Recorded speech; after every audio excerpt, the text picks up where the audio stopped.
As long as I'm President of the United States, Iran will never be allowed to have a nuclear weapon. Good morning. I'm pleased to inform you the American people should be extremely grateful and happy. No Americans were harmed in last night's attack by the Iranian regime. We suffered no casualties. All of our soldiers are safe, and only minimal damage was sustained at our military bases. Our great American forces are prepared for anything.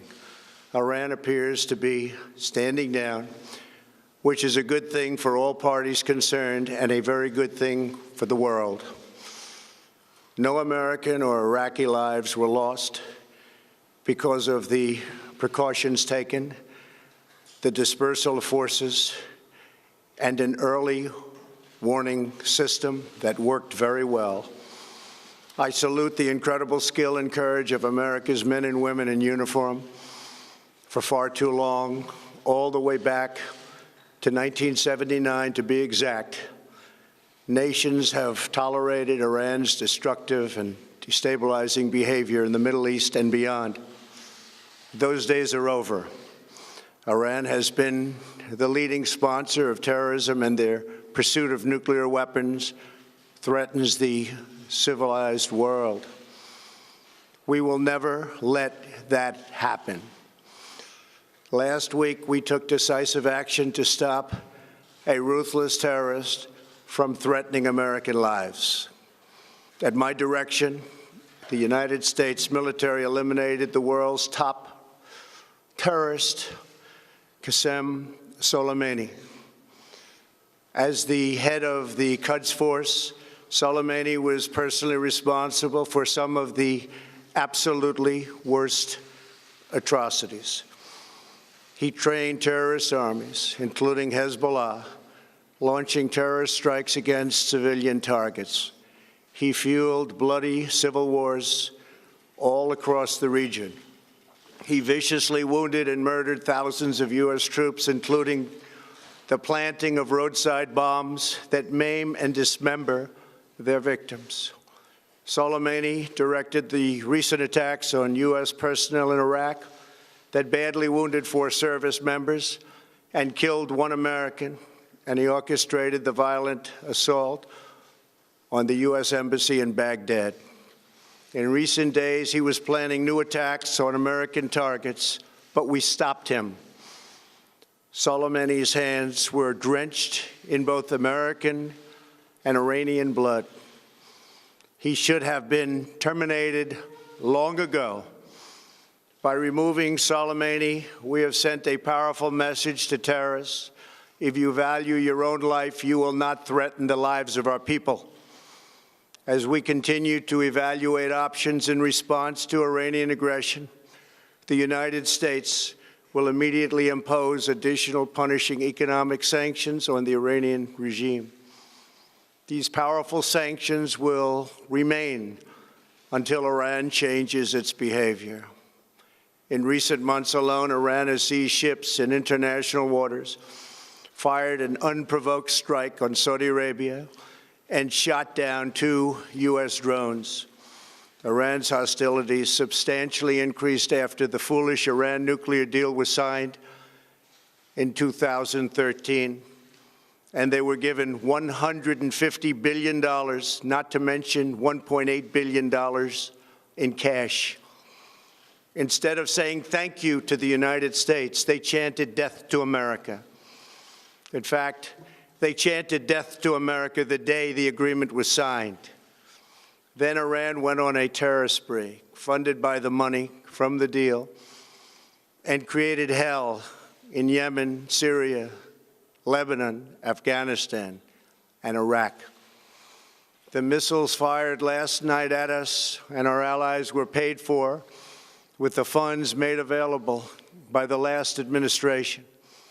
The regime also greatly tightened the reins on their own country, even recently killing 1,500 people at the many protests that are taking place all throughout Iran.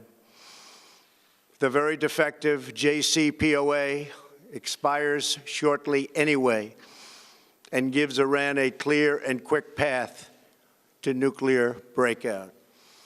Iran must abandon its nuclear ambitions and end its support for terrorism. The time has come for the United Kingdom, Germany, France, Russia, and China to recognize this reality. They must now break away from the remnants of the Iran deal, or JCPOA. And we must all work together toward making a deal with Iran that makes the world a safer and more peaceful place. We must also make a deal that allows Iran to thrive and prosper and take advantage of its enormous untapped potential. Iran can be a great country. Peace and stability cannot prevail in the Middle East as long as Iran continues to foment violence, unrest, hatred, and war. The civilized world must send a clear and unified message to the Iranian regime. Your campaign of terror, murder, mayhem will not be tolerated any longer. It will not be allowed to go forward.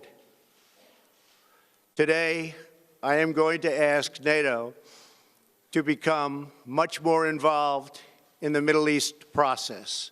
Over the last 3 years, under my leadership, our economy is stronger than ever before, and America has achieved energy independence. These historic accomplishments change our strategic priorities. These are accomplishments that nobody thought were possible. And options in the Middle East became available. We are now the #1 producer of oil and natural gas anywhere in the world. We are independent, and we do not need Middle East oil. The American military has been completely rebuilt under my administration at a cost of $2.5 trillion. U.S. armed forces are stronger than ever before. Our missiles are big, powerful, accurate, lethal, and fast. Under construction are many hypersonic missiles. The fact that we have this great military and equipment, however, does not mean we have to use it. We do not want to use it. American strength, both military and economic, is the best deterrent. 3 months ago, after destroying 100% of ISIS and its territorial caliphate, we killed the savage leader of ISIS, al-Baghdadi, who was responsible for so much death, including the mass beheadings of Christians, Muslims, and all who stood in his way. He was a monster. Al-Baghdadi was trying again to rebuild the ISIS caliphate and failed. Tens of thousands of ISIS fighters have been killed or captured during my administration. ISIS is a natural enemy of Iran. The destruction of ISIS is good for Iran, and we should work together on this and other shared priorities. Finally, to the people and leaders of Iran, we want you to have a future, and a great future, one that you deserve, one of prosperity at home and harmony with the nations of the world.